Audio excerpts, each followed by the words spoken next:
बिस्मिल्लाहिर्रहमानिर्रहीम। अस्सलाम वालेकुम दोस्तों, मैं हूं सैयद उस्मान अली शाह और आप देख रहे हैं मेरा यूट्यूब चैनल। उम्मीद करता हूं आप सब खैरियत से होंगे। अब आप लोग जाएंगे डिफ़ॉल्ट लिस्ट में। जिन्होंने लोन लिया है, लोन वापस नहीं कर रहे, अब वो जाएंगे डिफ़ॉल्ट लिस्ट में। लेकिन वो कैसे? हमारे लिए तो ये बहुत बुरी खबर है, लेकिन कुछ दोस्तों के लिए अच्छी खबर भी होगी, क्योंकि जो लोन लेना ही नहीं चाहते उनके लोन एप्लीकेशन बाकायदा तौर पर खुद ब खुद लोन जो है मोबाइल उनके वॉलेट में फेंक देती है। मुकम्मल तफसील इस वीडियो के अंदर इंशाल्लाह ये भी बताऊंगा कि आज की इस वीडियो के अंदर किन 5 कंपनियों को बाकायदा स्टेट बैंक ऑफ पाकिस्तान ने जो लाइसेंस दिया है वो इंशाल्लाह वो नोटिफिकेशन आपके साथ भी शेयर करूंगा। और NBFC non bank financial company जो है उसने किस किस कंपनी को बाकायदा तौर पर जो लाइसेंस है वो प्रोवाइड किए हुए हैं। इंशाल्लाह पूरी कोशिश करूंगा वो सारे नोटिफिकेशन आपके साथ शेयर करूं। उसके अंदर कौन कौन सी लोन एप्लीकेशन शामिल है, इंशाल्लाह पूरी तफसील इस वीडियो के अंदर। वीडियो की जानी बढ़ने से पहले मेरी आप सब दोस्तों से रिक्वेस्ट है, जो भाई मेरे चैनल पर नहीं हो मेरे चैनल को सब्सक्राइब कर दे, बेल आइकन को प्रेस कर दे ताकि मेरी आने वाली सब वीडियो आपको बर वक्त मिल सके। जी हाँ दोस्तों, पाकिस्तान के अंदर इस वक्त लोन माफिया जो है अपने कदम जो है बुरी तरह कह लें कि बहुत ही पंजाबी में कहते हैं डाडी तरह जमाने की तैयारी में है। लेकिन इंशाल्लाह इनके जो नापाक अज़ाइम है इनको पाकिस्तान में कामयाब नहीं होने देंगे। इस अज़म के साथ हम लोग आगे बढ़ रहे हैं। लेकिन अब जो सिक्योरिटी एक्सचेंज अदारे ने NBFC ने बाकायदा तौर पर जो लाइसेंस दिए हैं किन कंपनियों को जो आपको डिफ़ॉल्ट करवा सकती हैं और वो कहाँ पर डिफ़ॉल्ट करवा सकती हैं, उनमें बर वक्त हो गया इजी लोन ऐप हो गई, उधार पैसा हो गया। PK लोन को इन्होंने पहले ही बंद कर दिया हुआ है क्योंकि सरमाया की 2 कंपनियां चल रही थी, एक इजी लोन और PK लोन।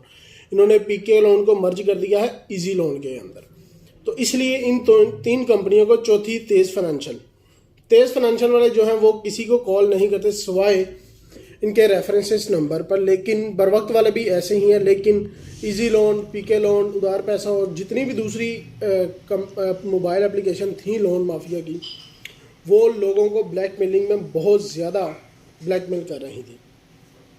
लेकिन अब होगा क्या कि जिन कंपनियों को NBFC से बाकायदा लाइसेंस मिला है, NBFC से लाइसेंस मिला है, वो इनको डिफ़ॉल्ट लिस्ट में डालना शुरू कर देंगी जिन्होंने लोन वापस नहीं किया। एक साइड पर तो अच्छी खबर भी है, क्योंकि हम लोग लोन लेने के लिए भागे जाते हैं इन एप्लीकेशन की तरफ और बाद में हम एक दूसरे को ब्लेम करते रहते हैं, क्योंकि बहुत सारी ऐसी शिकायत भी मौजूद हैं कि लोगों ने लोन लिया है वापस नहीं किया, अगर वापस कर दिया है तो दोबारा फिर ले लिया है लोन, अगर एक एप्लीकेशन से लोन लिया है तो गलती मान लेते हैं।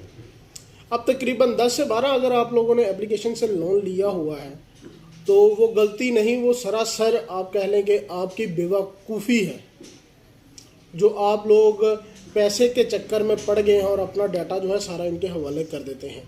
खैर वो अलग से एक मैटर है। लेकिन आज मैं बताऊंगा कि किन किन कंपनियों को NBFC ने, ये मैं साथ आपको नोटिफिकेशन शो भी कर देता हूँ, ये मेरे साथ चल भी रहा होगा कि NBFC ने बाकायदा जो लाइसेंस दिया है बर वक्त में दे दिया है, बर वक्त को दे दिया है, तेज़ फाइनेंशियल को दे दिया है, तेज़ फाइनेंशियल के बाद इजी लोन को दे दिया है, इजी लोन के अलावा उधार पैसा को दे दिया है।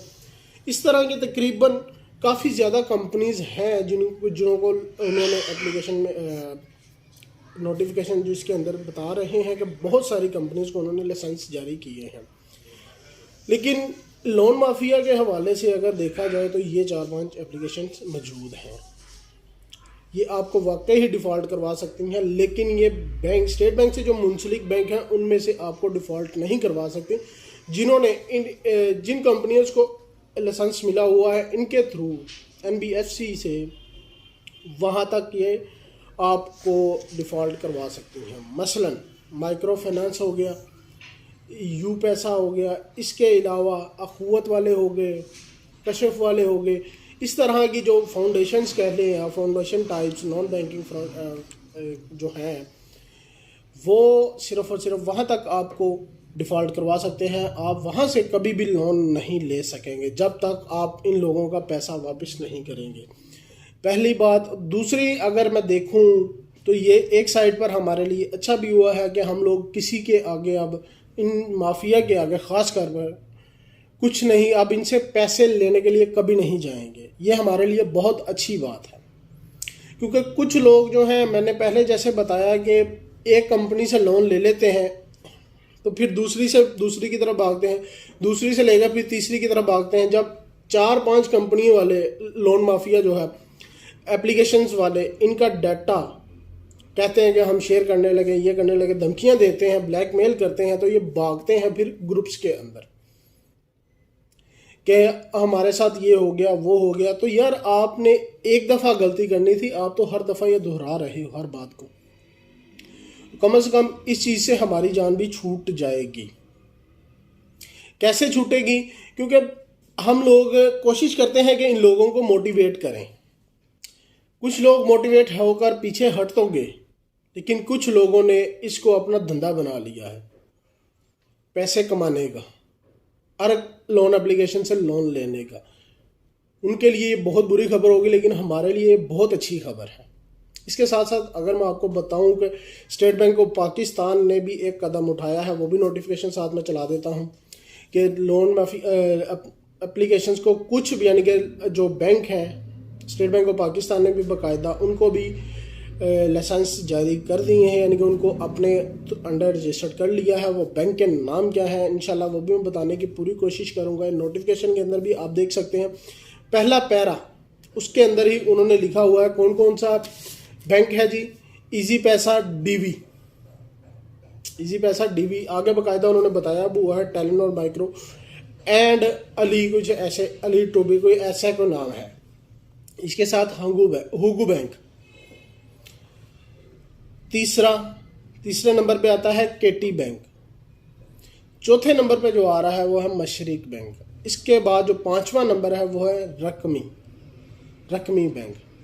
इन पांच बैंकों को जो स्टेट बैंक ऑफ पाकिस्तान ने लाइसेंस जारी किया है, अगर आप यहाँ से लोन लेते हैं तो वापस नहीं करते तो फिर आपके लिए बहुत ज़्यादा प्रॉब्लम्स क्रिएट हो सकती हैं।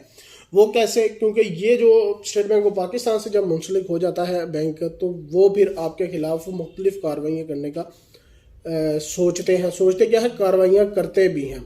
मसलन आपको पूरे पाकिस्तान के बैंकिंग में बाकायदा आपको डिफ़ॉल्ट करवा देते हैं, आपका नाम जो है वो बैंकिंग कोर्ट तक चला जाता है, केस चलता है। केस चलने के बाद आपको हो सकता है इसके अंदर गिरफ्तारी भी हो जाए आपके खिलाफ।